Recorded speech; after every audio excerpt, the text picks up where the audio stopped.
Today we're going to talk about manual drafting. The first thing we're going to talk about with manual drafting is different line types. The three most commonly used at Junior Cycle are solid line, a long dash, short dash line, and a dash line. A solid line represents finished objects. A long dash, short dash line represents axes or curved surfaces, sometimes a cylindrical surface. The next line is a dash line, which represents a hidden detail. Another important aspect of manual drafting is definitely line weights. As you can see here, I have 4 different line types here, or line weights. I have 2H, HB, H, and a B. As you can see, B is the darkest and 2H is the lightest. I leaned a bit harder on the pencil for the purpose of the video because they're quite hard to see out. The next thing we're going to talk about is creating circles and curves. I have a circle, ellipse, and a parabola. I drew the ellipse using a concentric circles method, and I drew a parabola using the rectangle method.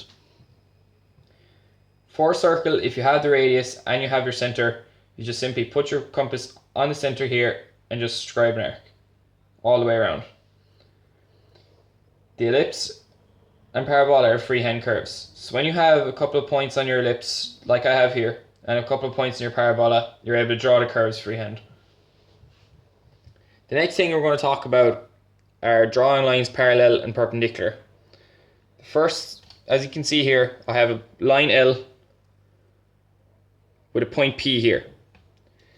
If I want to draw L parallel at point P, I simply line up my set square with point L, put another set square behind it, just slide it up and draw my line. And these lines will be parallel. For a perpendicular line, it's similar enough.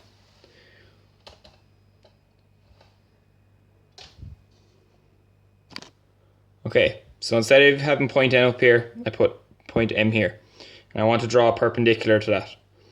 So I line up the edge of my set square with line K. Slide it up this way. Put the other set square back behind it here.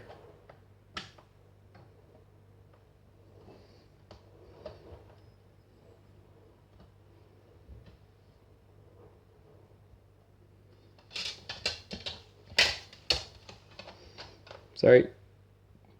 No. Line up with K. Draw back here. There's our perpendicular line. And that creates a 90-degree angle.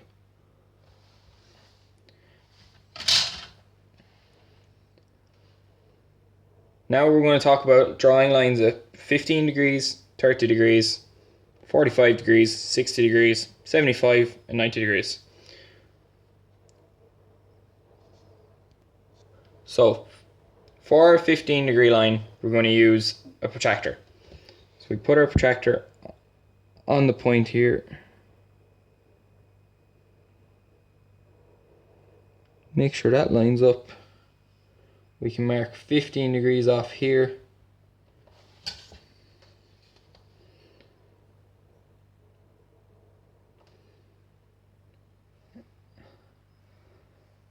And there we go. That angle is 15 degrees. For our 30 degree set square, we can use, or for our 30-degree line, we can use our 30-degree set square. I don't actually have a T-square, so I'm going to use a sliding set square. I'm going to line that up here.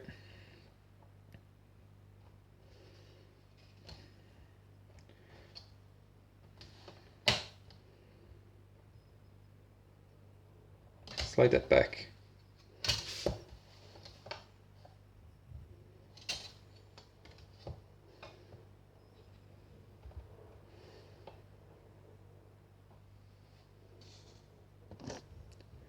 So here we go, line it up. There's 30 degrees. This side of our set square is 30 degrees. Then when we have our set square up like this, it's 60 degrees. And then we also have a 45-degree set square. It's 45 at both sides. For our 45-degree set square, it's quite simple. Line these up.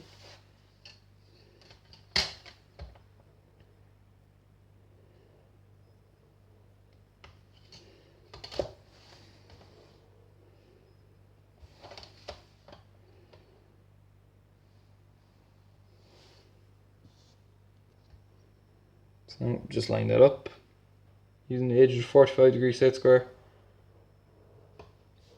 And this is 45 degrees. Now for 60, it's much like that. We can just line up our set square. These two lines were drawn on the same line, so I know it's straight.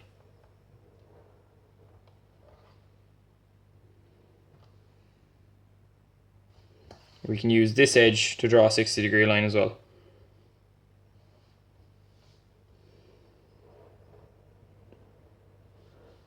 Draw 60 degrees.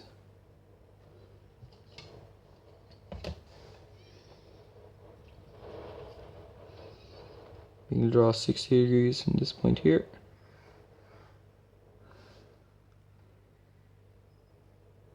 For 70 degrees, we go back to our protractor. We line up our protractor with the line.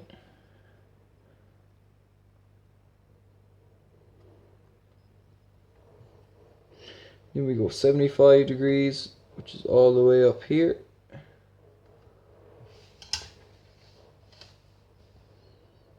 Double check that.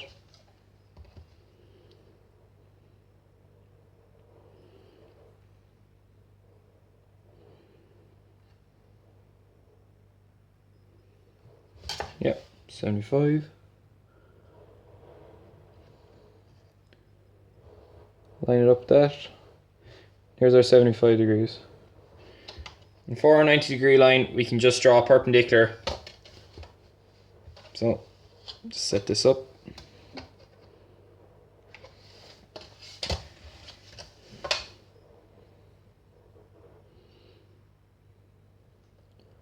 Line that up.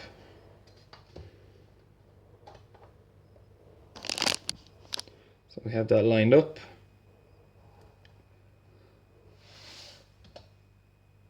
There we go, 90 degrees.